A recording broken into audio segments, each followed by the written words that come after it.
নবী চলে হে জাহিরে হে মক্কা সে রে রে সে কি ও সে কি আবা রাজবি রে ও সে কি আবা রাজবি রে সে ছিল মতের পাগল রে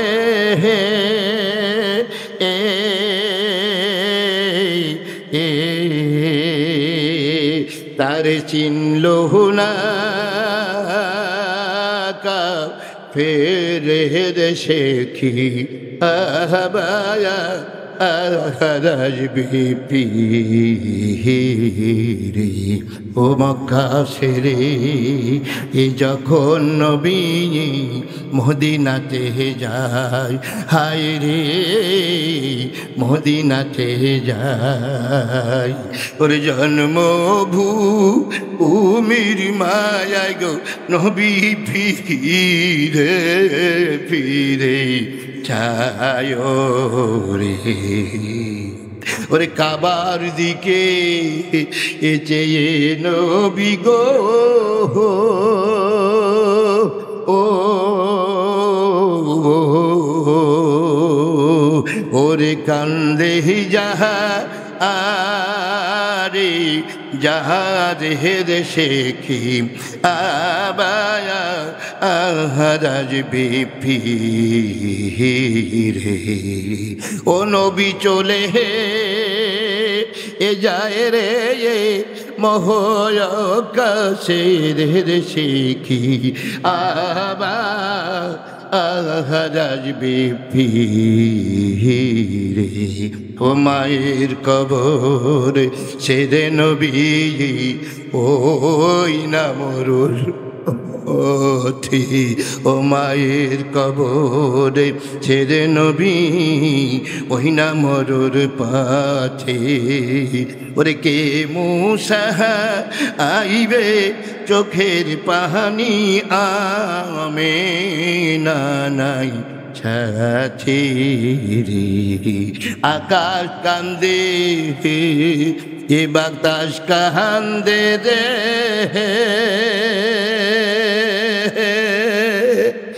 ও নবীজি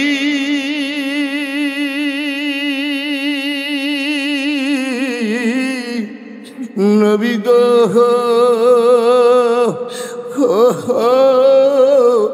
ও নবীজি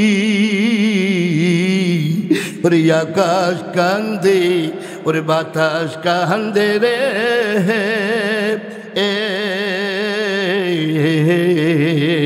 ওরে কান্দে হেনো ও দিদি তীরে দেশে কি আবা রাজবি রে সে ছিল মতের পাগল রে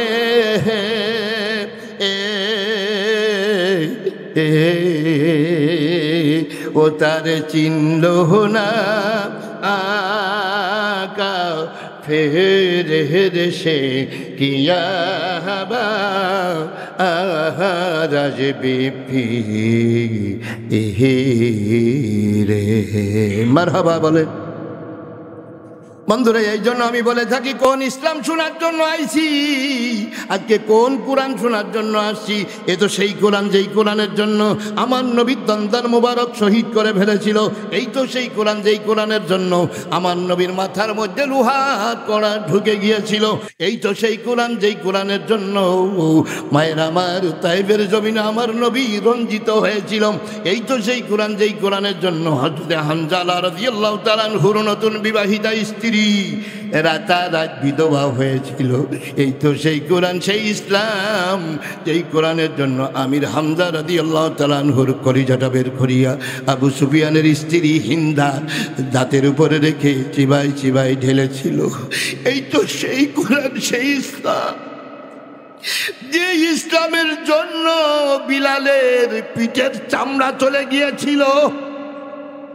এই তো সেই কোরআন, এই তো সেই কোরআন, যেই কোরআনের জন্য সুমাইয়ার লজ্জা স্থানে বর্ষা মেরে আবু জেহেল দুনিয়ার থেকে বিদায় করে দিয়েছিল। এই তো সেই কোরআন, যেই কোরআনের আগুনের মধ্যে কাবাব করা হয়েছিল। এই তো সেই ইসলাম রে, যে ইসলামের জন্য খুবাইবকে ফাঁসির মঞ্চে ঝুলিয়ে দেওয়া হয়েছিল।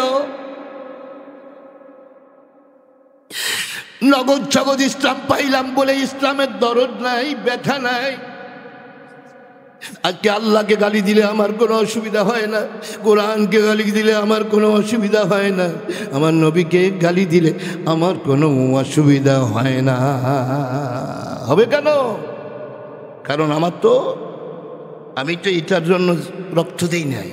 পর্দার আড়ালে রয়েছেন মা ও বোনেরা, সর্বপ্রথম মহান মনিবের দরবারে শুকরিয়া আদায় করছি যে মহান রব্বুল আলামিনের সুবিশাল বিস্তীর্ণ আকাশের মালিক, সুজলা সুফলা সবুজ শ্যামল সুন্দর এই পৃথিবীর মালিক, জান্নাত ও জাহান্নামের মালিক, সেই আল্লাহ তাআলার দরবারে শুকরিয়া আদায় করছি যিনি আসমান ও জমিনের মধ্যখানে আমাদেরকে শৃগাল কুত্তা না বানিয়ে মানব বানিয়েছেন এবং কালিমাওয়ালা তৌহিদবাদী মুসলমান করেছেন।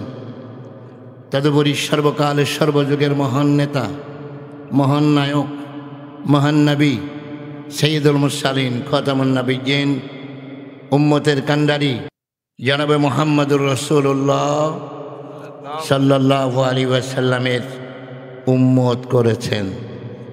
বন্ধুগণ, আখিরি জামানার নবীর উম্মত হলেই ভালো কাজে অংশগ্রহণ করা যায় না, তাকদীরে থাকার প্রয়োজন আছে। আজকের এই ওয়াজ মাহফিলের, তাফসিরুল কোরআন মাহফিলে প্রচার, পোস্টার, হ্যান্ডবিল, মাইকিং শুনেছে, পড়েছে, দেখেছে লক্ষ জনতায়, কিন্তু সকলে কি উপস্থিত থাকতে পেরেছে? তুই আল্লাহ তাআলা সকল ক্ষতিগ্রস্ত দল থেকে হেফাজত করে, জাসুনি বাসুনি ইলেকশন সিলেকশন করে, আদর করে, মহব্বত করে, ভালোবেসে যাদেরকে কোরআনের মাহফিল তথা জান্নাতের বাগানে বসার তৌফিক দিলেন, আমি একটু উচ্চ কণ্ঠে জানতে চাই, আপনারা কি খুশি না বেজার? মাত্রা কত খুশির? কম না বেশি? খুশির আওয়াজ কি ছোট হয় না বড় হয়? আওয়াজের মালিক কে? একথা ঠিক তো? যিনি আমাকে কথা বলার সুযোগ দিয়েছেন, কথা বলার সুযোগ দিয়েছেন কে? আল্লাহ। আল্লামাহুল বায়ান, যিনি আমার কথা বলার সুযোগ দিয়েছেন, সেই আল্লাহ তাআলার শুকরিয়া আদায় করব। ছোট আওয়াজে না একটু বড় আওয়াজে?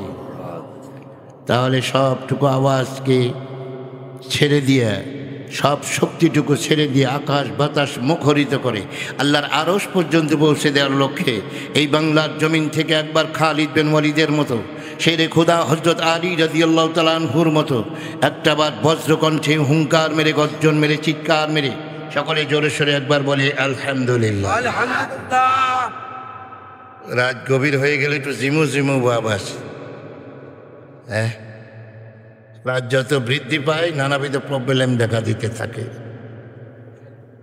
ঘুমো ঘুমো ভাব, ঝিমু ঝিমু ভাব, দীর্ঘক্ষণ বসে থাকার কারণে পিঠের মধ্যে ব্যথায়, কোমরের মধ্যে ব্যথায়, বাতের রোগী হলে ব্যথায়, হাঁটুর মধ্যে ব্যথায়, রাত গভীর হলে প্রসাব সাফার টাইম, বিড়ির নেশার টাইম, সকালে কাজে যেতে হবে চিন্তা, কেউ কেউ ভাবে ফজর পাবো কি না, এই নানান টেনশন গভীর রাতে শুরু হয়। আর সেই সময় আমাদেরকে কখন আনা হয়, যেই সময় মানুষের আর কোনো কায়দা বায়দা থাকে না। আসলে কি আপনারা যারা উপস্থিত আছেন, কিছু সময় কি একটু ধৈর্য ধরা যাবে তো? কোরআনের খাতিরে ভাই, আমি কি এই মাঠে এই নতুন আসলাম না, আগে পরে আসছি কোনো দিন? 3 জনে বলছে, তাহলে বোঝা গেল যে আসলে এরা সবাই এখনো পর্যন্ত সিনে উঠতে পারেনি। ভাইয়ের আমার, আমি সেই জামাল ভাই আপনাদের, তাই একটু আগে বিশ্রামাগারে বসে বসে বলতেছিলাম যে কষি ডাব যখন বাজারে উঠানো হয় ওই সময় 50 টাকায় 1 পিস বিক্রি হয়, কিন্তু তখনকার পানিটা মিষ্টি হয় না, একটু লবণ লবণ লাগে। কিছুদিন পরে ওই পানিটা একটু মিষ্টি হয়ে দাঁড়ায়, তখন ওই আপনার মালই বলেন আর আশা বলেন, ওর মধ্যে একটু শরবতের ব্যবস্থাও হয়। কথা ঠিক কিনা যাবে? এমতো অবস্থায় বাজারে উঠাবেন 50 টাকায় বিক্রি হবে। কিছুদিন পরে পানিটা নষ্ট হয়ে যায়, ওর কোনো কাজে লাগে না। আজও বাজারে উঠাবেন 50 টাকায় বিক্রি হবে। কেন বিক্রি হবে? পানি তো নষ্ট হয়ে গেছে, ভিতরে একটু নারকেল হয়েছে। কথা ঠিক কিনা ধরে ভাইয়ের আমার জীবনে 33 বছর এই বক্তৃতার বয়স, এর ভিতর লবণাক্ত ওয়াজও করেছি, মিষ্টি মিষ্টি ওয়াজও করেছি। আজকে যদি একটু নারকেলি ওয়াজ করি শোনা যাবে তো ইনশাআল্লাহ। ঘটনা হয়েছে যে মুরব্বীরা একটু দাবি জানাইছে, জামাল ভাই তো এখন আর সে আগের মতো ওয়াজ করে না, একটু তাফসির করে। এখন ঘটনা হচ্ছে যে সবার তো রুচি একরকম। কথা ঠিক কিনা? রুচি এইখানে বসা, অনেক প্রকারের রুচির মানুষ এখানে বসা আছি। বিশ্বাস না হলে আমি একটু চোখে আঙ্গুল দিয়ে দেখাই দিই কত রুচির মানুষ এখানে আছি। বলবো না কি একটু? হ্যাঁ, কত রুচি। এইখানে যদি আমি ওয়াজের মধ্যে ফাঁকে ফাঁকে যদি একটু বঙ্গবন্ধুর প্রশংসা করি, আওয়ামী লীগ শ্রোতা যারা এখনও মহব্বত ছাড়তে পারেন নাই, এই মানুষগুলো বলবে না জামাল ভাই একটা বক্তা, সত্যি একটা বক্তা। কথা ঠিক কিনা যেরকম। আবার জিয়াউর রহমানের প্রশংসা করলে এমন কিছু ভক্ত এখানে আছে, তারা বলবে যে না জামাল ভাই সত্যি দারুণ বক্তা। কথা ঠিক কিনা যেরকম। এখন আগের ওয়াজ শুনতে চাইছিলেন, সেই জন্য উদাহরণগুলো দিচ্ছি। আছে না এখানে অনেক রুচির মানুষ আছে, তো একটু আপনাকে একটু ঘুম ভাঙানোর জন্য আমি একটু কিছু অল্পক্ষণ একটু গল্প করব সামান্য সময়। এরপরে ইনশাআল্লাহ ওয়াজে ঢুকে গেলে আল্লাহ দিলে পারা দোয়া করবেন, এমন কিছু কথা যেন আল্লাহ জবানে চালু করে দেন যে কথাগুলো বক্তা শ্রোতা সকলের হেদায়েতের কারণ হয় ইনশাআল্লাহ। তো আমি যদি ওয়াজের মধ্যে মধ্যে খালি যদি এরকম একটু বলতে পারতাম, যদি রাত পোয়ালে শোনা যেত বঙ্গবন্ধু মরে না, কি কর বাস দারুণ খুশি। এইভাবে করে একামতে দিনের উপরে বিপ্লবী আন্দোলনী কিছু কথা যদি বলি, জামাত ইসলামের শ্রোতা ভাইরা তারা দারুণ খুশি হয়ে যাবে। কথা ঠিক কি নজরে বলুন ভাই। কলব চিকিৎসা সম্পর্কে, জিকির আজকার সম্পর্কে যদি বয়ান করি, পীর মুরিদি যারা আছে তারা বলবে জামাল ভাই একের বক্তা। একটু ঠিকঠাক করে বললেন। এ ধরনের রুচির মানুষ আমাদের সামনে বসে, এ কি এক রুচির না অনেক রুচি? আচ্ছা, ভালো কথা। যদি কালেমা, নামাজ, এলেম ও জিকির, ইকরামুল মুসলিমিন, সহি নিয়ে তাবলিগ, এই বয়ানটা যদি করি, এখন আমার যে সমস্ত ভাইয়েরা তাবলিগি ভাইয়েরা আছেন খুশি আছে কিনা? খুশি হবে তো? খুশি হবে। আগামীকালকে যাদের রুচির সঙ্গে আমার ওয়াজ মিলে যাবে, ওরা বলবে যে দারুণ ওয়াজ করেছেন জামাল ভাই। কিন্তু যদি রুচির সাথে না মেলে, ওই লোকটা বলবে ওয়াজ না কসু করেছে, কারণ ও রুচির সাথে মেলে নাই। কথা বোঝেন নাই? বলে রুচি আবার এত প্রকার হয়। কোরআনের আয়াত পর্যন্ত ভাগ করে নিয়ে গেছে, এই আয়াতগুলো আমাদের, ওই আয়াতগুলো ওনাদের। এই আয়াতগুলো জামাত ইসলামের, কি করেন? এই আয়াতগুলো তবলিগি ভাইদের, এই আয়াতগুলো হলো পীর মুরিদি। এটা আপনারা বুঝবেন না, এই আলেম ওলামারা বুঝবেন। এই আয়াতও ভাগ করা, তার প্র্যাকটিক্যালে আমি নিজে দেখেছি। আমি একটা মসজিদে খুতবা দিই, নতুন নতুন যখন গেলাম সেই থেকে নিয়ে শুরু করে চেষ্টা করি সবসময় কোরআন দিয়ে কিছু কথা বলা আছে। কারণ ফাইনাল আসদাকাল হাদিসি কিতাবুল্লাহ, সবচাইতে সত্য কথা হলো পৃথিবীতে আল্লাহর কোরআন। কথা ঠিক কি নজরে বলুন। আর অন্যান্য কথা বলতে যাবেন, কিছু না কিছু বাড়িয়ে বলা হয়ে যাবে, কমিয়ে বলা হয়ে যাবে, এটা ইতিহাস বলতে যাবেন, এটা ইতিহাস বলতে যাবেন, দেখবেন সেখানেও আপনার কিছু না কিছু বাড়ানো কমানো হয়ে যেতে পারে, কিন্তু সবচেয়ে সত্য কথা কি? কোরআন। এখন আপনাদের রুচি কেমন আমি জানি না, কোরআন থেকে একটু শুনবো নাকি একটু রুচি টক ঝাল মিষ্টি সব কিছু মিলাইয়া?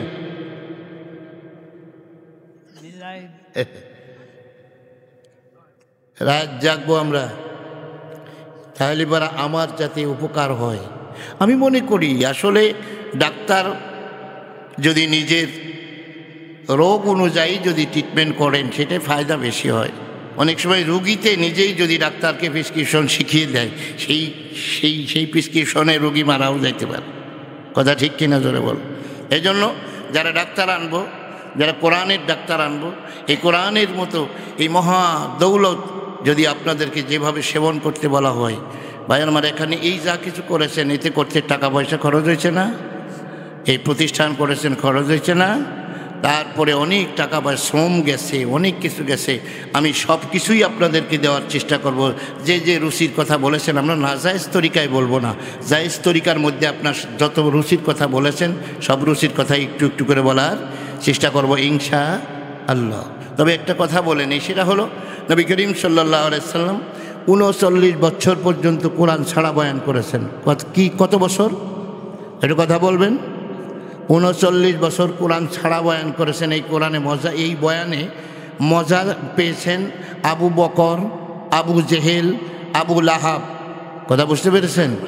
তালিবারা একই বয়ান কোরআন ছাড়া করেছেন বলে মজা পেয়েছেন আবু বকর, আবু জেহেল, আবু লাহাব।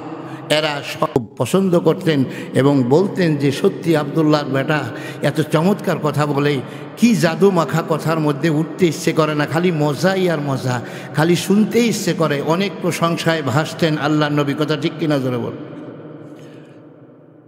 কিন্তু যখন কোরআন নাজিল হয়ে গেল, আল্লাহ রাব্বুল আলামিন আজকের থেকে বলতে, নবীকে বলতে নির্দেশ করলেন, ইয়া আইয়ুহার রাসূল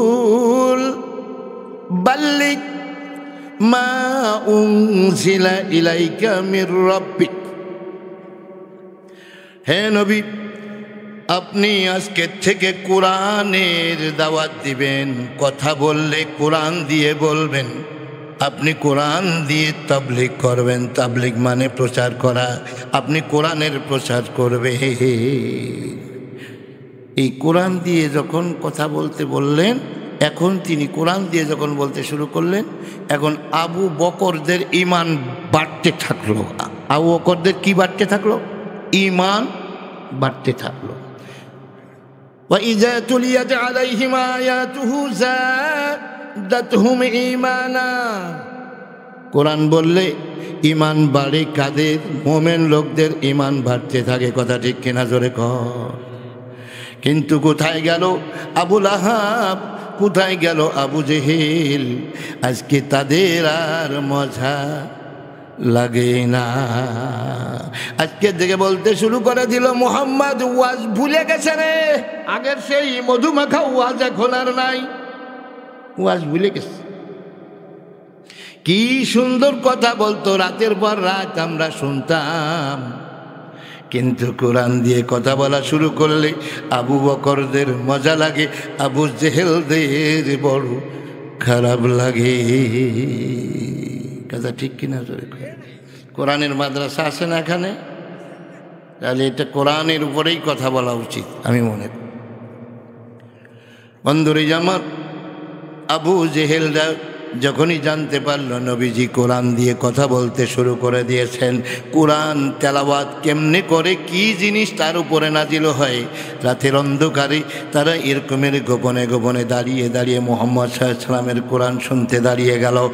ও ঘরের চার কোনায় নেতারা দাঁড়ায় গেল অন্ধকারে। তেলাওয়াত যখন শুরু হয়ে গেল, আমার নবীকে আল্লাহ এমন কণ্ঠ দান করেছিলেন যে কণ্ঠে বেহেশতের মধ্যে যখন তেলাওয়াত করবে লক্ষ লক্ষ বছর মানুষ বেহুশ হইয়া থাকবে। চিল্লায় কন্যা সুবহানাল্লাহ। এত চমৎকার কণ্ঠ আল্লাহ আমার নবীকে দান করেছিলেন। সেই তেলাওয়াত যখন শুরু হয়ে গেল, কাফের বেঈমান দুলতে থাকলো, ওরা রীতিমতো নিজেরা দুলতে থাকলো। এক পর্যায়ে তেলাওয়াত শেষ হয়ে গেলে যখনই আপনার বাসার দিকে ফিরছে, বাসার দিকে ফেরার সাথে সাথে আতার পাইয়া অন্ধকারে, কেডারে? তা কয় আমি তো উঠবা। তুমি কেডা? কয় সাইবা। ওইটা কেটা যায়? কয় ওইটা তো আবু কিনা, কয় আবু সুফিয়ান। জিজ্ঞাসা করে কিডা? আমি তো তোদের বস। তার মানে আবু জেহেল। কোথায় গেছিলে তোমরা? মিথ্যার আশ্রয় নিল। একজন কয় গেছিলাম ওই যে ওই পাড়া, ওই যে জামাই বাড়ি গেছিলাম, তো এই পথে যাচ্ছিলাম আর কি। আসলে কি কথা সত্য না মিথ্যা? মিথ্যা বলার তো কায়দা নাই। নেতারা যদি কোরআন শোনে মুহাম্মদ সাল্লাল্লাহু আলাইহি ওয়াসাল্লামের, তাহলে আর থাকে কি? এরপরে বলতেছি তো তুমি কোন জায়গার থেকে আসলা? ও শুনেন না, ও আর বলেন, ওই যে বাদবার মানুষটা একটু বিচার আচার করে বেড়ায়, ওই পাড়াটা সালিশ করতে গেছিলাম, তো ওই সালিশ করতে করতে রাত হয়ে গেল, এই পর্যায়ে যাচ্ছিলাম বস। কথা কি সত্য না মিথ্যা? মিথ্যা। এক এক করে সবাই মিথ্যা কথা বলল। আবু জেহেল মনে মনে ভাবলো, বুঝে ফেলাইছি আমি, তোমাদের মিথ্যা কথা বললো। কিন্তু এই অবস্থায় যদি এরা তারাই যদি কোরআনের কাছে দুর্বল হয়ে যায়, পাবলিক ঠেকাবো কি দিয়া? এই জন্য পরের দিন অ্যাসেম্বলি কল করলো, সাথে সাথে আপনার কিনকয় একটা দারুণ্যদয় একটা বৈঠক করলো। এই বৈঠকের ভিতরে সর্বপ্রথম একটা ভাষণ দিল আবু জেহেল। কেডায় ভাষণ দিল? কথা বলেন। ভাষণটা কি একটু শুনবেন আপনারা? বলবো একটু ভাষণটা ওনার ভাষায়, উনি আরবিতে দিয়েছিলেন, যার অর্থ বাংলা ভাষায় এরকম: সংগ্রামী বন্ধুরা আমার, আপনারা জানেন এই আব্দুল্লাহ পোলা মুহাম্মদ সাল্লাল্লাহু আলাইহি ওয়াসাল্লাম বাপ দাদার ধর্মের চুনকালি মেখে এখন এক নতুন ধর্মের প্রচার শুরু করে দিয়েছে। কথা ঠিক নয় কি পাবলিক? আছে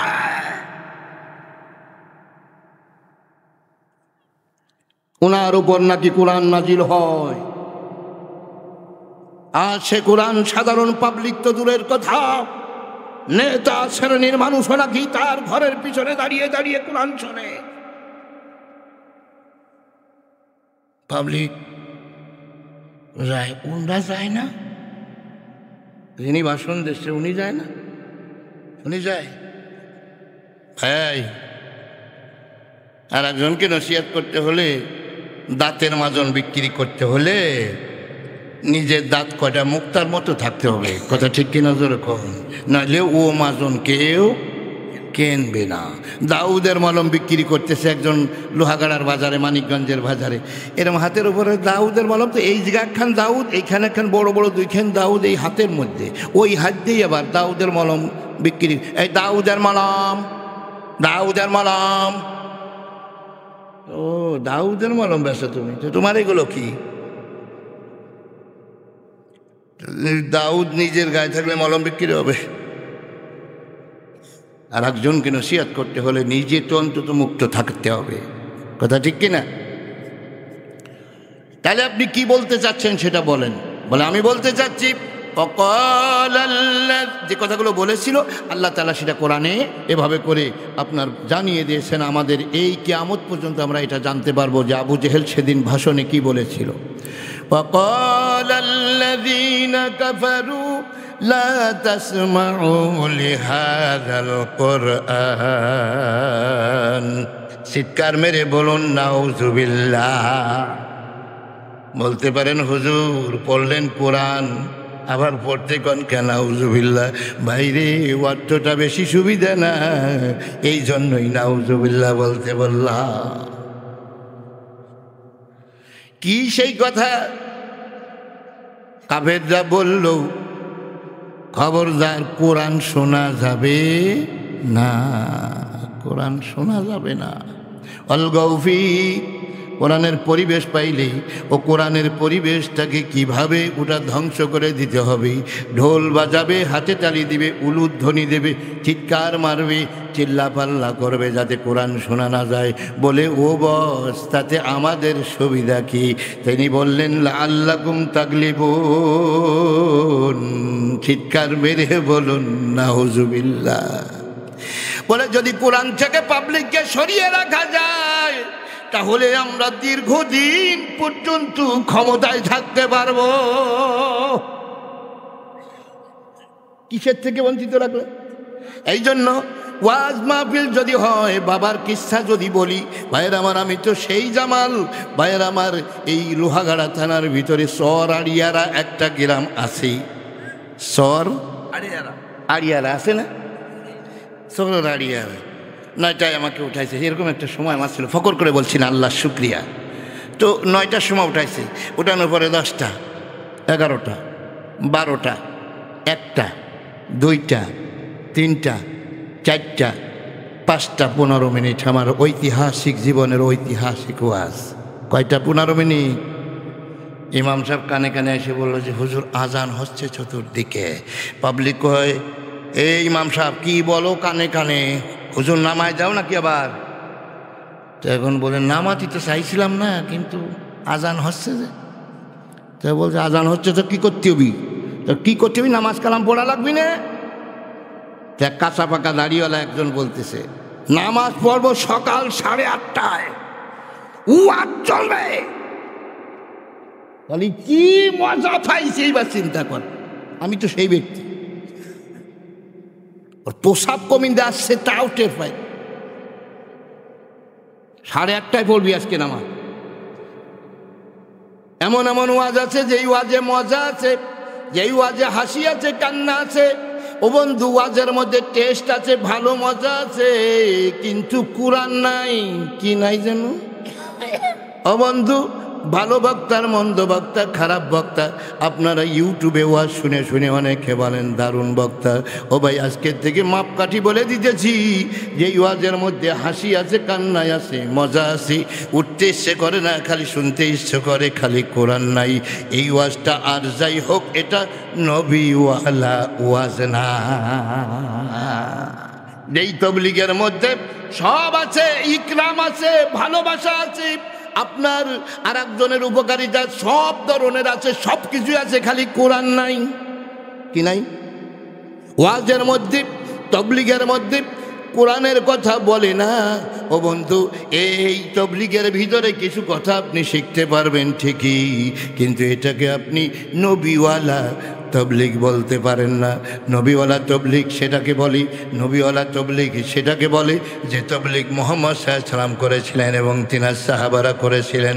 যেই তবলিগ করার কারণে ভাইয়েরা আমার, সূরা আনফালের 30 নম্বর আয়াত আল্লাহ তাআলা সন্নিবেশিত করে দিয়েছেন, ওয়া ইয ইয়ামকুরু বিকাল্লাযীনা কাফারু লিইয়ুসবিতুকা আও ইয়াকতুলুকা আও ইউখরিজুকা ওয়া ইয়ামকুরুনা ওয়া ইয়ামকুরুল্লাহু ওয়াল্লাহু খায়রুল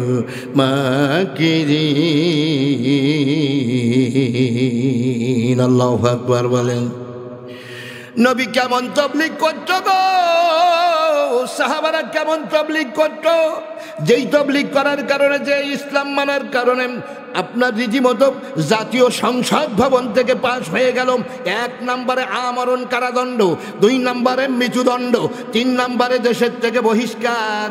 কোরআন খালি পড়ে পড়ে সুমা দেওয়ার জন্য দুনিয়ায় আসে নাই, ও কোরআন পড়ে পড়ে নিজেদেরকে কিছু শিক্ষা করার জন্য আল্লাহ কোরআন পাঠিয়েছে। মুহাম্মদ সাল্লাল্লাহু আলাইহি ওয়াসাল্লাম কোন সাইডে অপরাধী ছিল? কোন সাইলে? কথা কন। নবীজি কোন সাইলে কোনো অপরাধী ছিলেন? হ্যাঁ, একখান গাড়িও কি উনি ভাঙছেন? কষ্ট হচ্ছে আপনার? আচ্ছা, উনি কি 71 সালে দোষী ছিল? কোন কারণে এই লোকটার বিরুদ্ধে রাষ্ট্রীয়ভাবে এই আইনগুলো পাস করার কি দরকার? কি অন্যায় করেছেন? না, আল্লাহ তাআলা আর কথা বলেছেন, আমা নাকামু মিনহুম ইল্লা আইয়ুমিনু বিল্লাহিল আজিজিল হামিদ। আল্লাহ কয় ওদের কোনো দোষ নাই, দোষ হলো একটাই, ওরা আল্লাহর আইন মেনে নিয়েছে, আল্লাহর জমিনে আল্লাহর দিন কায়েম করতে চায়। এ কথা কি আমাদের কথা না আল্লাহর কথা? আল্লাহ বলছেন ওদের আর কোনো অপরাধ একটাই, তারা আল্লাহর জমিনে দিন কায়েম করতে চায়। ভাইয়ের আমার, এই জন্য বলতেছিলাম যে এই তবলিগ করলে 3টা আইন পাশ হয় না, বুঝবেন সেটা তবলিগ না। 1 নম্বরে আমরণ কারাদণ্ড, 2 নম্বরে মৃত্যুদণ্ড, 3 নম্বরে দেশের থেকে বহিষ্কার। এই 3টা আইন যদি কোনো ইসলাম মান্যে ভোলার জীবনে আসে, তখনই আপনি বুঝবেন আপনার ইসলাম নবীওয়ালা ইসলাম। এই ইসলামের সাথে সাহাবাদের ইসলামের মিল হয়ে যাইতেছে। জোরে কন্যা সুবহানাল্লাহ।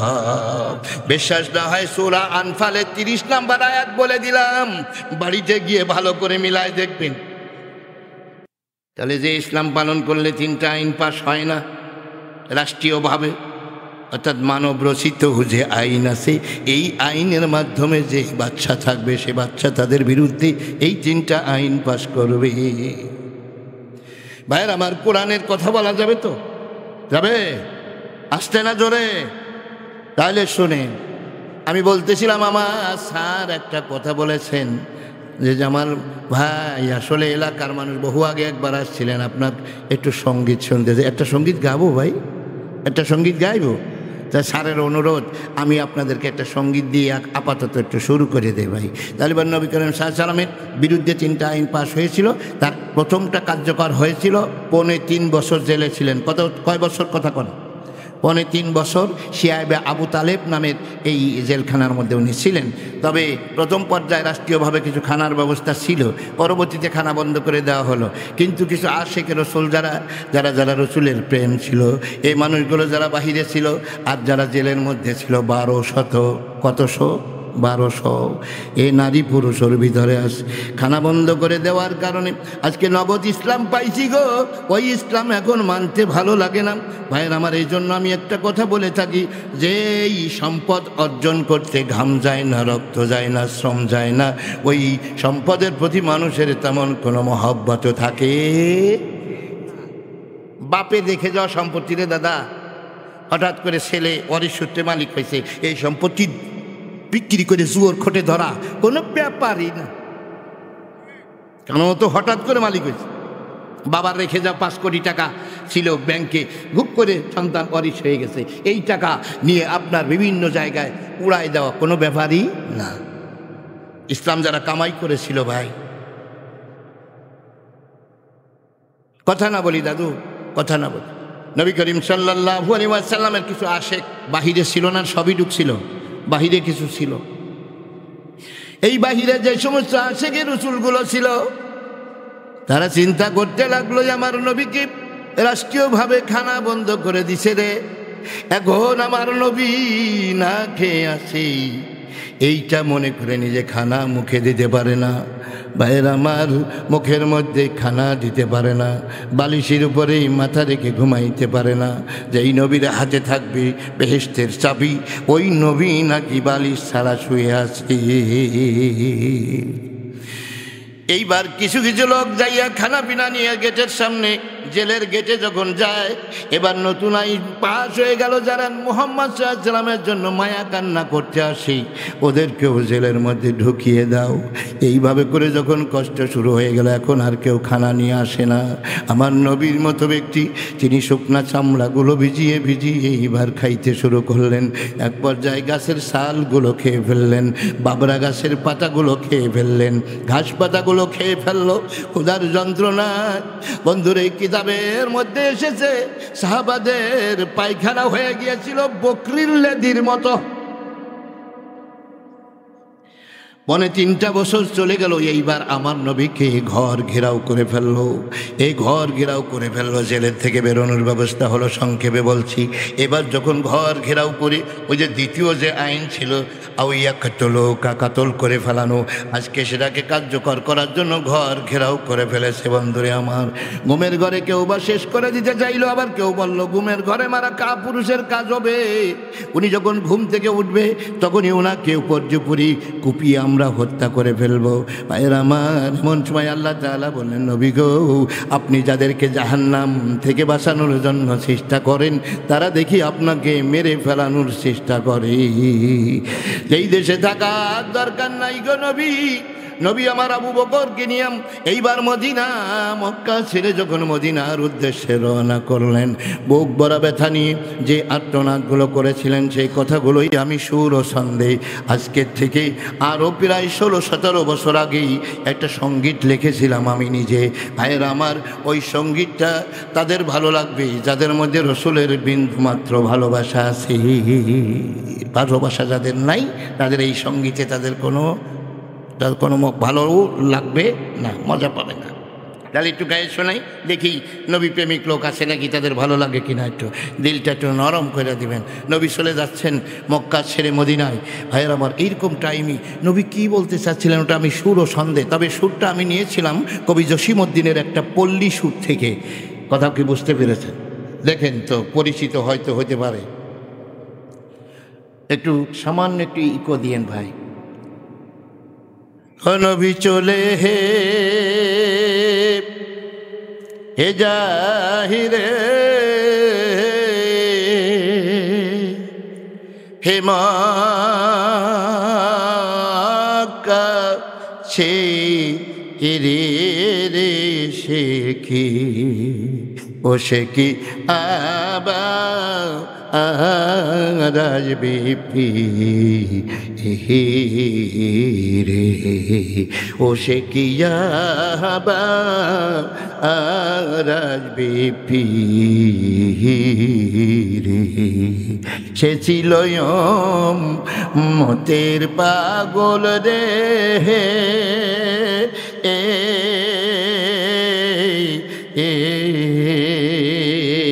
তার চিনল না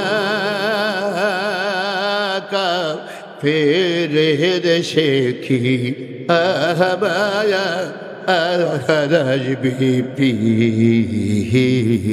রে ও মক্কা ছেড়ে যখন নবী মদিনাতে যায়, হায় রে মদিনাতে যায়, ওর জন্মভূমির মায়ায় গো নবী ফিরে ফিরে যায় রে। ওরে কাবার দিকে চেয়ে নবী গো ও ওরে কান্দে যাহা আরে যাহার হেরে শেখি আবায়া রাজবি রে ও নবী চলে এ যায় রে মহকাশের রে শেখি আবা রাজবি রে ও মায়ের কবর ছেড়ে নবী ওই না মরুর পথে, ও মায়ের কবরে ছেড়ে নবী ওই না মরুর পথে। ওরে কে মুসা আইবে চোখের পানি আমে না নাই সাথী রে, আকাশ কান্দে এ বাতাস কান্দে রে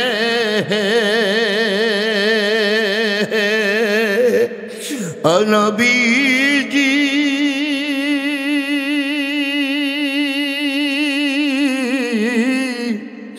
নবী গো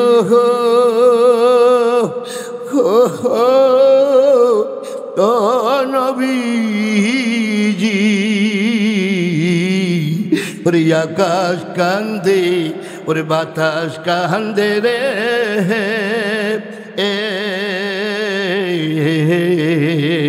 ওরে কান্দে নো ও তীরে রে শেখি আবা আহারাজ বিপি রে, সে ছিল মোটের পাগল রে,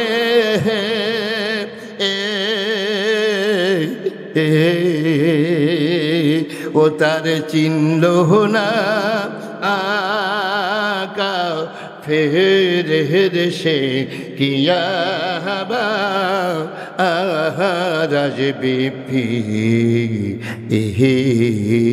রে। মারহাবা বলে। বন্ধুরা, এই জন্য আমি বলে থাকি, কোন ইসলাম শোনার জন্য আইছি, আজকে কোন কোরআন শোনার জন্য আসছি। এ তো সেই কোরআন যেই কোরআনের জন্য আমার নবী দন্দর মুবারক শহীদ করে ফেলেছিল। এই তো সেই কোরআন যেই কোরআনের জন্য আমার নবীর মাথার মধ্যে লোহার কড়া ঢুকে গিয়েছিল। এই তো সেই কোরআন যেই কোরআনের জন্য মায়ের আমার তাইফের জমিনে আমার নবী রঞ্জিত হয়েছিল। এই তো সেই কোরআন যেই কোরআনের জন্য হযরত হানজালা রাদিয়াল্লাহু তাআলা আনহুর নতুন বিবাহিতা স্ত্রী রাতারাত বিধবা হয়েছিল।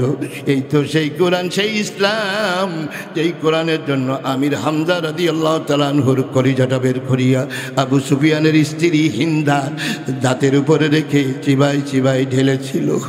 এই তো সেই কোরআন সেই ইসলাম যে ইসলামের জন্য বিলালের পিঠের চামড়া চলে গিয়েছিল। এই তো সেই কোরআন, এই তো সেই কোরআন যেই কোরআনের জন্য সুমাইয়ার লজ্জা স্থানে বর্ষা মেরে আবু জেহেল দুনিয়ার থেকে বিদায় করে দিয়েছিল। এই তো সেই কোরআন যেই কোরআনের আগুনের মধ্যে কাবাব করা হয়েছিল। এই তো সেই ইসলাম রে, যে ইসলামের জন্য খুবাইবকে ফাঁসির মঞ্চে ঝুলিয়ে দেওয়া হয়েছিল। নগদ জগৎ ইসলাম পাইলাম বলে ইসলামের দরদ নাই, ব্যথা নাই। আজকে আল্লাহকে গালি দিলে আমার কোনো অসুবিধা হয় না, কোরআনকে গালি দিলে আমার কোনো অসুবিধা হয় না, আমার নবীকে গালি দিলে আমার কোনো অসুবিধা হয় না। হবে কেন? কারণ আমি তো এটার জন্য রক্ত দেই নাই।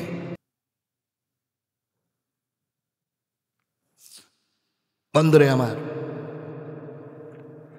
কোরআন এটা অনেক ইতিহাসের কোরআন। এই তো অনেক ইতিহাসের কথা এর মধ্যে আছে। আমি সে লাইনে যাব না। আমি শুধুমাত্র আপনাদের ধৈর্যচ্যুত আমি ঘটাবো না। পবিত্র কালামুল্লাহ শরীফ থেকে তেলাওয়াত করেছি, মনে আছে?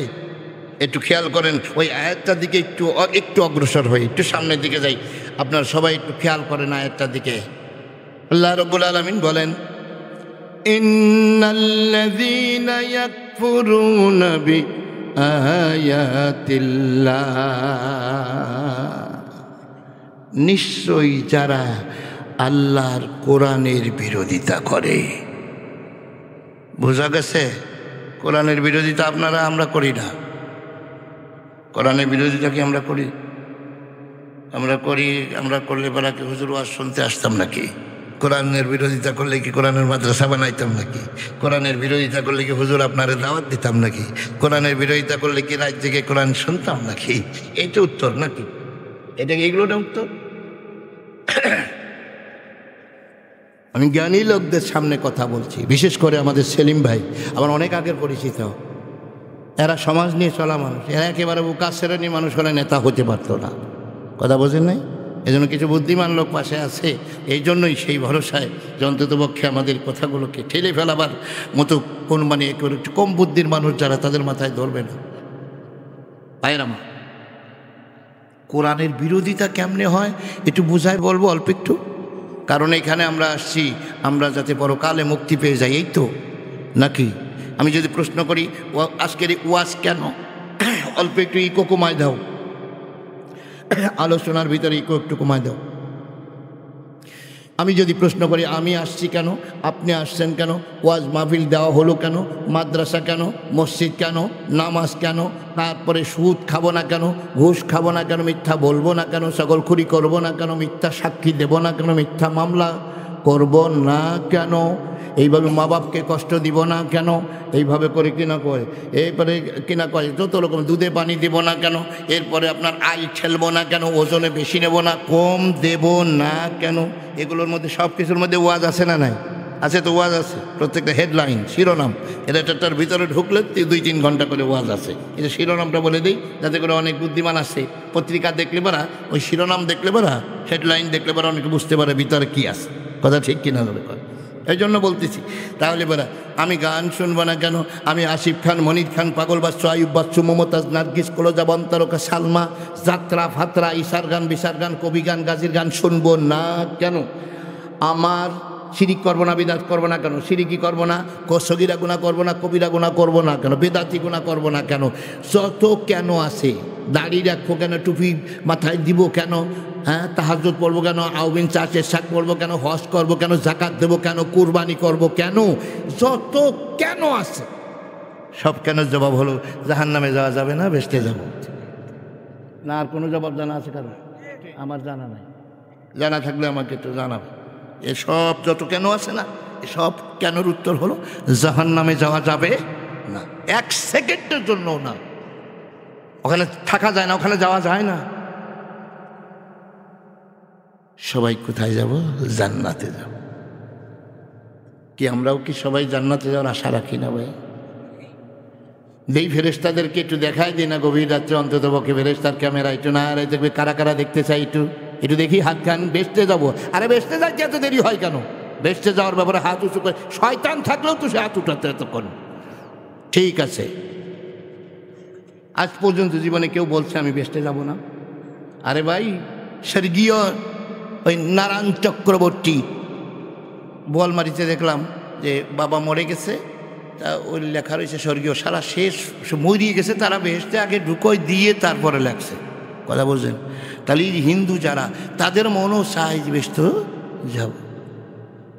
স্বর্গীয় কিগণ নারায়ণ চক্রবর্তী, তারা স্বর্গে চলে গেছে। কিন্তু বেহেশতে কি এমনি এমনি যাওয়া যাবে? দেখেন, আমি আয়াতটার মানের দিকে যাই। ইন্নাল্লাযীনা ইয়াকফুরুনা বিআয়াতিল্লাহ। হুজুর, আমরা কোরআন বিরোধী হইলে কোরআন শুনতে আসতাম না, কোরআনের মাদ্রাসা করতাম না। কোরআন কেমনে বিরোধী, কেমন করে বিরোধিতা করে দেখেন, একটু আপনাদেরকে বোঝায় দিয়ে যাই। জামাল আর কামাল, আমি এবং আমার ছোট ভাই দুজনের নাম। আমিও চেয়ারম্যানিতে দাঁড়াইছি, আমার ছোট ভাই কামালও চেয়ারম্যানিতে দাঁড়াইছি। আমার বড় ছেলেটা সে খায় আমার ঘরে, তারপরে জামা গায়ে দেয় আমার, জুতা পরে আমার, ঘুমায় আমার ঘরে। কিন্তু প্রতিদিন ও চাচার ইলেকশন করার জন্য কাগজপাতি টাতি পোস্টার টোস্টার নিয়ে ডেলি বেরোয় চলে যাও চাচার জন্যে। কার জন্যে যাই রে ভাই? আমার এই বাংলা কথাগুলো কি বোঝা যায়? চাচার জন্যে বেরোয় যায় ডেলি। ও জানে যে ওর বাপও দাঁড়াইছে, ওর বাপও চেয়ারম্যানিতে দাঁড়াইছে, তা যায় নির্বাচন করতে যায় কার? চাচা। চাচার নির্বাচন করতে যায়। এখন কি আমার এই ছেলেটা চিৎকার মারি বলা লাগবে, আব্বু আমি তোমার বিরোধিতা করিতেছি, এরকম বলা লাগবে না? বিরোধিতা হচ্ছে, ও আসছে না, সিল্লাই বলা লাগবে? সিল্লাই বলা লাগবে না? বিরোধিতা হয়েছে, হচ্ছে তো। ও তাই যে বুঝতে পারেন, তা তো জ্ঞানও আছে আপনাদের। ও বিরোধিতা হয়ে গেছে না, তাহলে সিল্লাই বলার লাগবে না। খাওয়াই কেডা আমারে আপনারে? জোরে কোন? আমার সৃষ্টিকর্তাকে। তবে কাফেরদের ব্যাপারে আল্লাহ তাআলা একটা কথা বলেছেন, সে কথাটা হলো, হে নবী আপনি কি ভেবেছেন খালি ওই আপনারাই আমাকে আল্লাহ বলে মানেন, কাফের বেঈমানেরা আমি আল্লাহকে মানে না? বিশ্বাস না হয় ওদেরকে জিজ্ঞাসা করেন, বলে কে? আল্লাহ। কাদেরকে জিজ্ঞাসা করতে বলে? আবু জেহেলদের গোষ্ঠীদের, ওদের বলতে। কাফেরদের কাছে জিজ্ঞাসা করেন, ওয়ালা ইন সাআলতাহুম মান খালাকাহুম, হে নবী ওদেরকে জিজ্ঞাসা করেন তোদের বানাইছে কেডা, সৃষ্টি করেছে কে? সাথে সাথে কোরআনের মধ্যে এসেছে কাফেররা শাহাদত আঙ্গুলটা আকাশের দিকে আঙ্গুল দিয়া এরকম দেখায়, কয়া লায়াকুলুন্নাল্লাহ, অবশ্যই আল্লাহ আমাদেরকে সৃষ্টি করেছে। সুবহানাল্লাহ। এই কথা বলছে কি মোমেনে না কাফেরে? কাফেরদেরকে আরো প্রশ্ন করা হলো, মান খালাকাস সামাওয়াতি ওয়াল আরদ, আসমান জমিন কে বানাইলো? তাও বলে যে আল্লাহ। এরপরে মান খালাকাস সামাওয়াতি ওয়াল আরদ, এরপরে প্রশ্ন করা হলো মান নাযালা মিনাস সামাই মা, আকাশ থেকে পানি বর্ষণ করে কে? সেই কথাও বলল আল্লাহ। সে কথাও বলল আল্লাহ। কারা বলল জানো? কাফেররা। এইভাবে করে কাফেররাই তারা স্বীকার করে নিল আমার সৃষ্টিকর্তাই আমার আল্লাহ, আসমান জমিনের মালিক আমার আল্লাহ, এরপরে বৃষ্টি দেয় আমার আল্লাহ। শুধু এই পর্যন্ত নয়, তারা কতটুকু স্বীকার করে নিয়েছে, মাঠ ভরা ফসল দেয় কে? কয় আল্লাহ। অক্সিজেনের মালিক কেডা? কয় আল্লাহ।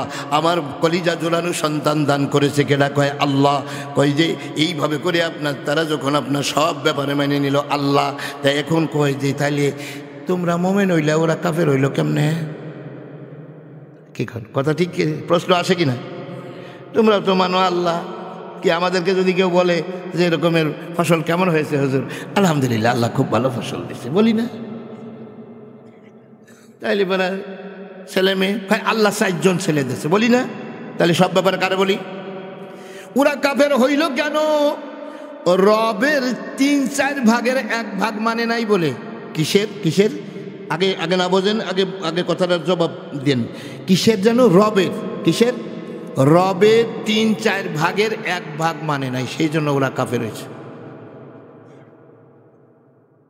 রব যেটা আপনি 5 ওয়াক্ত নামাজের ভিতরে সূরা ফাতিহার ভিতর বলেন আলহামদুলিল্লাহি রব্বিল, সকল প্রশংসা কার?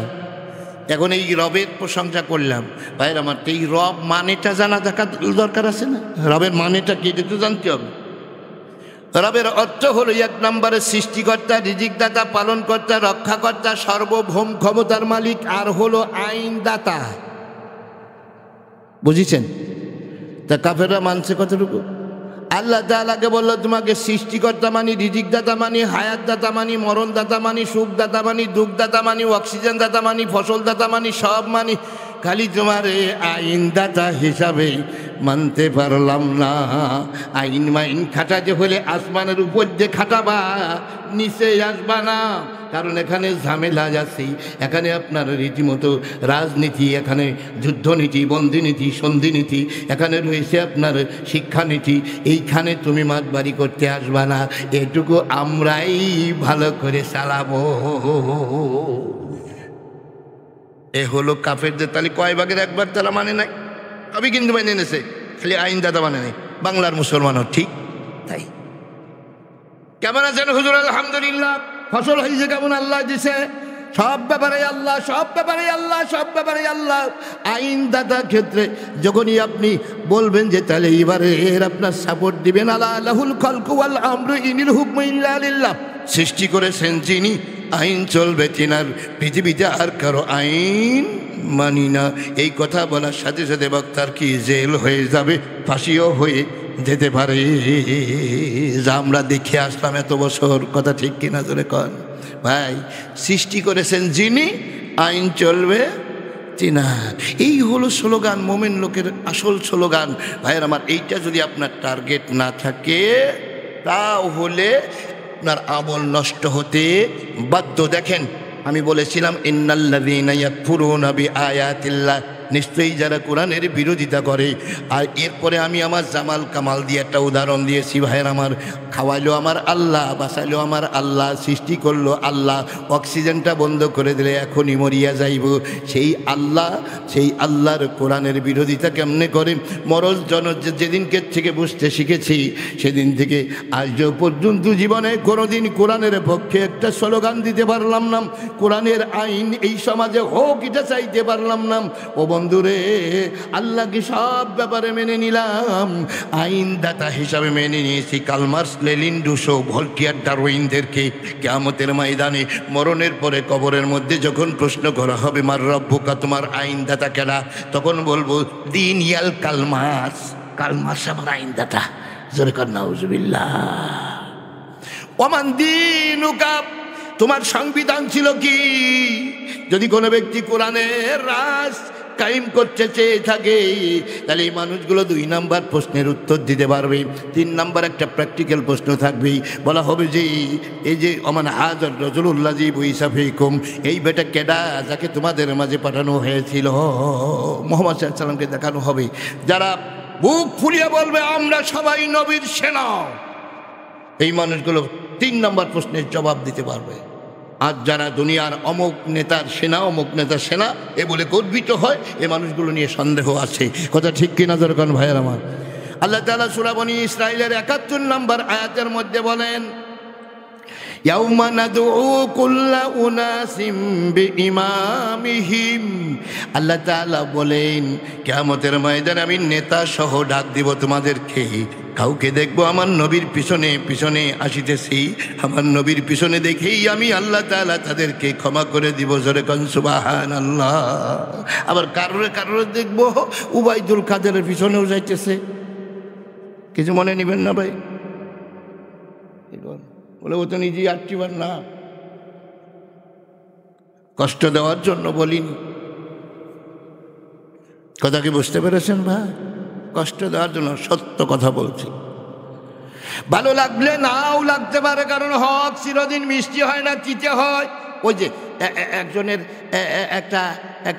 একটা ছেলে এরকমের যেখানে যায় খালি নাক মুখ ফাটা অবস্থায় বাসায় ফিরে আসে। কি মুখ, চোখ মুখ ফাটা অবস্থায় বাসায় আসে। তো মা জিজ্ঞাসা করতেছে, অমনি তুই যেখানে যাস সেখানে তোর কপাল ফাটা, ঠোঁট ফাটা, কেরে মানা, এগুলো কি, এইগুলো কি? তো বলছে, মা রে আমি হক কথা কই, আমার জোরে জোরে ফাটায় দেয় মানুষই বক্সিন দিয়া। তা এখন বলতেছে যে হক কথা কইলে বক্সিন দেয়। তা কইবে তুমি তোমার সামনে হক কথা কইলে তুমিও দিবা নেই। তখন বলতেছে কীরকমের? তখন বলতেছে যে কী রকমের তুমি বইলে দেখো। এখন বলতে দে আমি একটা হক কথা বইলে দেখি তোরে, দেখ কী রকমের হক বলিস তুই। তখন আমার একটা হক কথা কহ। তখন বলতেছে, বাবা মরছে ছোটোবেলায়, তুমি থাকবা সাদা কাপড় পরিয়া, তুমি থাকবা সাদা মাটা পাবে, তোমারে দেখি সামনের দিকে চুল কাটটা, তারপরে একেবারে বান্দরের মতো একেবারে কিনা কয় সুনকাম কইরা ঠোঁটে সুনকাম করো, এরপরে ঠোঁটে কুচ্চার ঘুমা খাইয়া পেন্সিল হিল পায়ে দিয়া ভ্যানিটি ব্যাগ ঘাড়ে করিয়া পাঙ্গাসের পেটি বের কইরা মার্কেটে যাইয়া তুমি দেখি মুসরাই বেড়াও কা। ও মা তুমি মুসরাই বেড়াই কয়? তা বলের সাথে ওরে বড়া ফাড়া এই কইয়ে বাস ছলা নিয়ে ঝাঁটা নিয়ে দেশে যাবো। এখন বলতেছি, কেন? কথা তো সত্যই বলছিলাম, ছোট্টবেলা বাবা মরেছে, তুমি থাকবা সাদা মাটা পাবে, তোমার এত বাবের কাবে কি, তোমার এত ঢঙের কাম কি? কথা ঠিক কিনা জোরে কন? এত ঢঙের কাম কি? কথাটা তো হকি বলছিলাম, কিন্তু মায়ও সহ্য করলো না। কবরের প্রশ্নের জবাব দেওয়ার দরকার আছে না? না, যদি জবাব দিতে না পারেন আজকের মাহফিল কি সার্থক হবে? হ্যাঁ, মাহফিল সার্থক হবে না ভাই। এজন্য আমি গভীর রাত হয়ে যাচ্ছে, আপনাদেরকে বেশি কষ্ট দেব না, খালি আয়াতটার মানেটা বলে দিয়ে আমি শেষ করছি। ইন্নাল্লাযীনা ইয়াকফুরুনা বিআয়াতিল্লাহ, আপনি আল্লাহর কোরআনের পক্ষে থাকতে হলে কোরআনের পক্ষে স্লোগান দেওয়া লাগবে, কোরআনের পক্ষে সাপোর্ট দেওয়া লাগবে। আপনি কোরআনের পক্ষে সাপোর্ট দিলেন না, আপনি বলতেছেন, আপনার মুখ খুলে বলা লাগবে না, কোরআন রে আমি তোমার বিরোধিতা করিতেছি। ওয়ায়াকতুলুনাল্লাযীনা ইয়া'মুরুনা বিল কিসতি মিনান ওয়ায়াকতুলুনান নাবিয়্যিনা বিগাইরি হক। 2 নম্বর, নবী হত্যা করে যারা বিনা অপরাধী। আবার 3-4 নম্বরে বলতেছেন আল্লাহ তাআলা, খালি নবী নয়, যারা নবীওয়ালা কথা বলবে তাদেরকেও হত্যা করে। এদেরকে ফাবাশশিরহুম বিআযাবিন আলীম, আল্লাহ বলেন তাদেরকে আযাবের সুখবর শোনায়া দাও। জোরে কর নাউযুবিল্লাহি মিন যালিক। আরও একটা খবর আছে, উলাইকাল্লাযীনা হাবিতাত আমালুহুম ফিদ দুনিয়া ওয়াল আখিরাহ। আল্লাহ তাআলা বলেন ওদের জীবনের সমস্ত আমাল আমি নষ্ট করে দিব। সব আমল কি করে দেব? এটা কি জামাল হুজুরের কথা? কোন দোষে? 1 নম্বরে কোরআন বিরোধী, 2 নম্বরে নবী হত্যা, 3 নম্বরে নবীর ওয়ারিস হত্যা। অর্থাৎ বাংলাদেশে নবীর ওয়ারিস হত্যা হয় নাই? হয়েছে? নবীওয়ালা কথা বললে তাদেরকে মেরে ফেলতে হবে এরকম পরিস্থিতি হয় নাই? যারা হত্যা করলো আমি তাদেরকেই সাপোর্ট দিলাম, তাহলে আমার কি সর্বনাশ হবে জানেন না? ফাবাশশিরহুম বিআযাবিন আলীম, আল্লাহ বলছে কঠিন আযাবের সুখবর শোনায় দাও। আর একটা খবর শোনায় দাও যে উলাইকাল্লাযীনা হাবিতাত আমালুহুম ফিদ দুনিয়া, জিন্দেগিতে যত সুবহানাল্লাহ পড়েছে, কুরবানি করেছে, যাকাত দিয়েছে, হজ করেছে, সব আমি নষ্ট করে দিয়েছি। জোরে কর নাউযুবিল্লাহি মিন যালিক। তাহলে এখন আপনার আমার আমলটা সুস্থ অবস্থায় কবরে নেওয়ার দরকার আছে না নাই? আপনি কি কবরে আমল নিয়ে যাইতে চান? যদি কবরে আমল নিয়ে যাইতে চান তাহলে কোন পক্ষে থাকতে হবে? কোন পক্ষে থাকতে হবে? তো কোরআনের পক্ষেই তো আছি। বলে হুজুর কোরআনের মাদ্রাসা বানাইছি, কোরআনের মাহফিল দেই, কোরআনের তাফসির দেই। ভাইয়ের আমার, কোরআনের পক্ষেও থাকা লাগবে। কথা ঠিক কিনা জোরে বলুন ভাইয়ের আমার। এই জন্য আমি সব শেষে একটা কথা আপনাদেরকে বলি, কোরআনের মাহফিল এখানে প্রতি বছর হোক, এটা আপনারা চান না? আমি কালেকশন করব না, তবে একটা কথা বলে আপনাদের কাছ থেকে বিদায় হব। আর কারো কালেকশন করার দায়িত্ব আমার না। এটা যদি হয় আগামীকালকে হয়তো আল্লাহ তাআলা যদি কাউকে তকদিরে রাখে, হয়তো মাহফিলের জন্য কিছু কালেকশন হবে। কিন্তু আমি একটা কথা বলবো, কমিটি বলেছেন এই কথাটা বলার জন্য। সেই কথাটা হলো, বাচ্চা হারুন আর রশিদের নাম শুনছেন আপনারা? হ্যাঁ, বাচ্চা হারুন আর রশিদ, ওনার স্ত্রী ছিল জুবাইদা। ওনার নাম ছিল কি? জুবাইদা। তো এখন বাহালুল পাগল নাম করে একটা পাগলা একদিন হারুন আর রশিদের দরবারে আসছে। তো দরবারে যখন আসলো, আসার পরে এখন এসে বলতেছে, বেহেশত কিনবানি? বেহেশত, একখান বেহেশতের টিকিট আছে, বেহেশতের টিকিট। এইভাবে ফেরিওয়ালা ফেরি করে বেড়াইছে। বেলার সাথে সাথে বাচ্চা হারুন আর রশিদের দরবার থেকে তাকে গলা ধাক্কা দিয়ে অপমান করে বের করে দেওয়া হলো। বের করে যখন দেওয়া হলো, তো দেওয়ার পরে উনি চলে যাচ্ছেন। তো রাজপ্রাসাদের কিনার দিয়ে বলতে বলতে যাচ্ছে, বেহেশত কিনবেননি? একখান টিকিট আছে। এই কথা বলার সাথে সাথে জুবাইদা নেমে চলে আসছে। মেয়ে মানুষ তো, আসে বলতেছে যে, তালিবারা, ওই পাগলা, কত দাম তোমার বেহেশতের ওই টিকিটের দাম কত? তো তিনি বলতেছেন যে এই বেহেশতের টিকিটের দাম হলো 1,00,000 টাকা। কত টাকা? 1,00,000 টাকা। তো বলতেছে, আমার এই মালা গাছ নিয়ে দিবা? আমার গলের এই মালা গাছ, এটা নিয়ে দিবা? সাথে সাথে বলতেছে, তোমার মালার দাম কত? তো কবিরা বলতেছে যে জুবাইদার গলের মালার দাম ছিল 1,00,000 টাকার এক মতি, 1000 মতির ছিল হার। 1,00,000 টাকার এক মতি, 1000 মতির ছিল হার। বাহালুলকে এ দান করিল জুবেদারি গলের হার। তাহলে গলের হারের দাম কত ছিল চিন্তা করেন। 1,00,000 টাকার এক মতির দাম যদি 1,00,000 টাকা হয়, আর 1000 মতি দিয়ে ওই হারটা বানানো ছিল।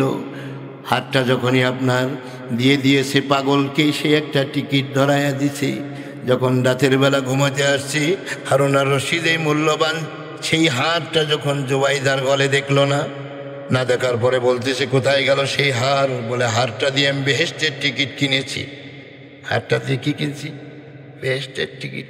কি বলো পাগলের মতো? ওই বাহালুল পাগল তো আমার দরবারেও গেছিল। তুমি মেয়ে মানুষ এত বড় সর্বনাশ করে এলাইলা, এত বড় দামি জিনিসটা নষ্ট করে দিলা।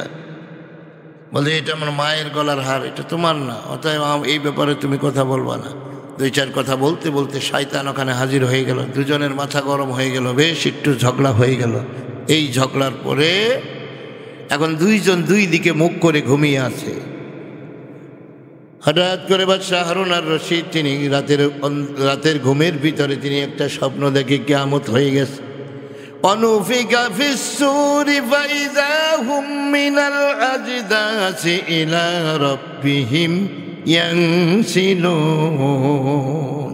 দ্বিতীয়বার যখন সিংহায় ফুৎকার দেওয়া হলো, মানুষগুলো কবরের থেকে উঠে প্রভুর দিকে দৌড়াইতে থাকলো। দৌড়াইয়া হাসরের ময়দানে দেখে যে তামার মাটি হয়ে গেছে, সূর্য মাথার উপর চলে এসেছে। পিপাসায় মানুষ ছটফট করে পানি পানি বলে চিৎকার মারে। হারুন আর রশিদ কয়ে, আমার রাজা প্রজা, আমি যে একজন রাজা, কিসের রাজা? ও বন্ধুরে, এই রকমের আমি ক্লান্ত হয়ে যাইতেছি বিপাসিত অবস্থায়। আমার আশেপাশে কোনো সৈন্য নাই, কেউ নাই, কেউ নাই। হঠাৎ করে আমি পানি পানি বলে চিৎকার মারতে আসি, দেখি যে একটা সবুজ বাগান দেখা যায়। ওই বাগানের দিকে আমি অগ্রসর হইলাম। সেই দিকে একটা বিশাল একটা প্রাসাদ দেখা যায়। ওইখানে গেটের সামনে যাই বললাম, আমার একটু ভিতরে ঢুকাও, ওই ছায়া একটু দাঁড়াতে দাও। দারোয়ান বলল, সম্ভব না, এটা বাড়িওয়ালার মালিকের কোনো পারমিশন নাই। বলার সাথে সাথে বলতেছে বাড়িওয়ালার নাম কি? বলতেছে বাড়িওয়ালার নাম হলো জুবাইদা খাতুন। ওরে দুনিয়ার মধ্যে বাচ্চা হারুন আর রশিদের স্ত্রী জুবাইদা, সেই জুবাইদার বাড়ি হলো এইটা। সুবহানাল্লাহ বলেন। বলার সাথে সাথে এখন চিন্তা করে তাহলে তো জুবাইদা সত্যই বেহেশতের মালিক হয়ে গেল, কিন্তু আমি তো ওইটাকে আপনার ধাক্কা দিয়ে ফেলে দিলাম, আমি তার এই গলা ধাক্কা দিলাম। এইবার তিনি বলতেছেন জুবাইদা বলে একটা চিৎকার মারছে, মারার সাথে সাথে ঘুমের ঘরে দেখে যে আপনার জুবাইদা পাশেই শোয়া। এই যা কিছু ঘটেছে এগুলো কি স্বপ্নের ভিতর না? স্বপ্নের ভিতর। এখন জুবাইদা ধাক্কা দিচ্ছে, এই এরকম করো কা, চিল্লাও কা, কেসে? তা কই যে তুমি এরকমের, আমি তো মনে করছি যে তুমি তো বেহেশতের মালিক হয়ে গেছো। পাগল কোন দিকে গেছে? তাকে পাগল এই দিকে গেছে। এবার প্রত্যেকের নামে নামে 1 লক্ষ টাকা নিয়ে দেখে টেকে আসে, এইবার ছুটছে। এই দেখে বালুচরে বসে বসে আল্লাহ আল্লাহ করতেছে। এখন বলতেছে, এই পাগল, আমার মার নামে একটা বেষ্ট দিবি, আমার শালমেয়ের নামে একটা দিবি, আমার নামে একটা দিবি। বউ তো একটা পাইয়েই গেছে। বাহালুল পাগল বুড়ো আঙ্গুলটা বের কইরা, অনেক ছোটোবেলায় এই ওয়াজগুলো করতাম, তা আজকে একজন অনুরোধ করেছে, সেই জন্য কথাটা বললাম যে আমার স্যার বলছে। তো তখন এই উনি বুড়ো আঙ্গুল বের করে বলতেছে আর নাই, কারণ একটা ছিল ওটা বিক্রি হয়ে গেছে। দাদারে বিশ্বাসে মিলাই বস্তু, তর্কে বহুদূর। ভাইয়ের আমার, এই জন্য যদি মনে চায় তাহলে দুনিয়ায় বেঁচে থাকা অবস্থায় মরণের আগ পর্যন্ত আমি মা রাযাকনাহুম ইউনফিকুন, আল্লাহ বলেন আমার দেওয়া সম্পদ আমারই পথে ব্যয় করতে হবে, এটা তার অর্ডার। এই জন্য আগামীকালকে যদি আপনাদের কাছে একটু হাত পাতে, আজকে তো গভীর রাতে আমি আসছি, যেই টাইমে মানুষের আর রুচি নাই। ভাই সারাদিন রোজা রাখার পরে আপনার সন্ধ্যার দিকে খেসারি প্লেট ডাল দিয়ে খিচুড়ি রাঁধতে দিলেও তাও 2-3 প্লেট খাওয়া যায়, কথা ঠিক কিনা? কিন্তু গভীর রাতে আপনার খানা পিনা যখন হয়ে যায়, তারাবি পড়ে এসে বিরিয়ানিও ভালো লাগে না, ওটা আমরা জানি। সেই জন্য সারা বছরই আমাদের ওয়াজ করা লাগে, আমরা টের পাই কোন সময় রুচির টাইম, কোন সময় বমি করার টাইম, এগুলো ঠিক পাই। তো এই জন্য আমার আপনাদেরকে বিরক্তি আর বাড়াবো না। আমি দীর্ঘক্ষণ আপনাদের সামনে কথা বলেছি, আলোচনার মধ্যে নিশ্চয়ই ভুল ত্রুটি হয়েছে। আলোচনা ভুলের জন্য আমি আল্লাহর কাছে মাপ চাই। 3 শ্রেণীর বক্তা ভাই কিয়ামতের ময়দানে সাজা পাবে। এই জন্য ভাই অনেক সময় কষ্ট পাইলেও কথাগুলো বলি। 1 নম্বরে হলো বাড়িয়ে বললে কেন বক্তা, আর একটা হলো কমিয়ে বললে কেন বক্তা। পরিবেশ খারাপ দেখছিলে নাকি? হ্যাঁ, র্যাবের গাড়ি দেখো, আইনের লোক দেখো, কোন কারণে কুমায় বললে কেন? কোরআন হাদিসের কথা কুমায় বললে কেন? এই জন্য বক্তাকে অ্যারেস্ট করবে কিয়ামতের ময়দানে। বাড়িয়ে বললে কেন, কমিয়ে বললে কেন, সেই ওয়াজ কেন করলে যেটা তুমি নিজেই আমল করো না। এই 3টা কারণে বক্তা অ্যারেস্ট হবে কিয়ামতের ময়দানে। বাড়ায় বললে কেন, কমায় বললে কেন, সেই কথা কেন বললে যেটা তুমি নিজেই আমল করো না। এই 3 কারণে। এই জন্য ভাই অনেক সময় মানুষের চেহারার দিকে তাকায় যদি ওয়াজ করি খুশি করে, ওই যে বলছিলাম না অনেক রুচির মানুষ এখানে আছে, বলছিলাম না কি ভূমিকায় কত আছে ভাই, রুচির কোনো শেষ নাই ভাই। এমন কি আছে, ওরে কেউ ফেরে না খালি হাতে খাজারে তোর দরবারে। টান দিয়ার সাথে খাজা ভক্ত যারা আছে তারা বলবেন পাইছি রে মাল একখান, কথা ঠিক কিনা? এইরকম আছে হাজারো। আবার আপনার কতজন আছে এরকমের, আপনার ওরা এরকম বলতেছে, ওরে দেখে যা রে মাঝি ভান্ডারি, দেখে যা রে, দেখে জানে মাঝি ভান্ডারি হইতাছে নূরের খেলা, খাজা বাবা মিলাইলো প্রেমের মেলা। তাহলে খাজা ভক্ত যারা আছে তাদের জন্য দারুণ একটা খবর, কথা ঠিক কি না? জোরে কন। একবার মানিকগঞ্জে গেলাম, ওখানে গেলে এবার কোরআন এদিকে বলতেছে হুজুরকে কোরআন এবং হাদিস থেকে মূল্যবান বক্তব্য রাখার জন্য অনুরোধ করা হলো। ঘোষণা ঠিক বোধই দেয়। কিছুক্ষণ ওয়াজ করলাম তো একটা লোক নড়ে না, সুবহানাল্লাহ কয় না, নড়েও না, হাসেও না, কাঁদেও না। আমি বলি হ্যাঁ হয়ে গেল নাকি? কিরে ভাই? তো একজন পাশেতে বলতেছি এরা হলো মসজিদ ভক্ত লোক, একটু মসজিদে গান টান না গালি ও নড়বি না, কোরআন হাদিসই ওরা নড়ে না। আমি তাই নাকি?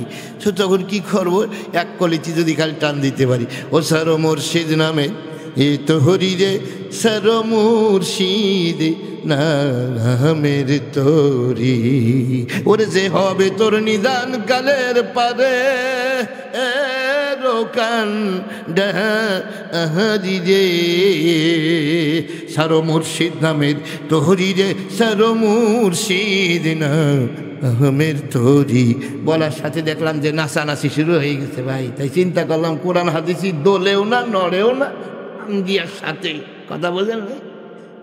আর মানে আপনার কিনা কয় নারায়ণগঞ্জের ভিতরে ওই এলাকার ভিতরে সোনারগাঁও এলাকায় ওয়াজ করতে যে আমার মনে পড়ে একদিন খালি বলছিলাম দেখে যা রে এ মাঝ ভান্ডারি দেখে যা রে মাঝ ভান্ডারি হইতাছে নূরের খেলা খাজা বাবা মিলাইলো প্রেমের মেলা নূরের মোলা বসাইলো প্রেমের মেলা আল্লাহু আল্লাহু রাবে নানা শব্দ শোনা যাই গাউসুলা জম্মাজি ভান্ডারি আসে কানরা হুসারাই জিকিরে যেই আকাশ বাতাস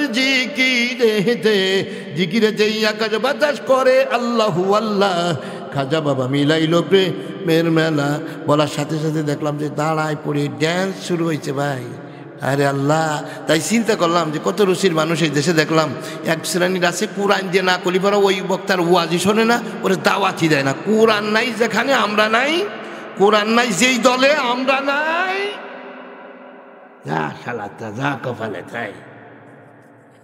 দীর্ঘক্ষণ আপনাদের সামনে কথা বলেছি, আলোচনার মধ্যে ভুল ত্রুটির জন্য আল্লাহর কাছে ক্ষমা চাচ্ছি।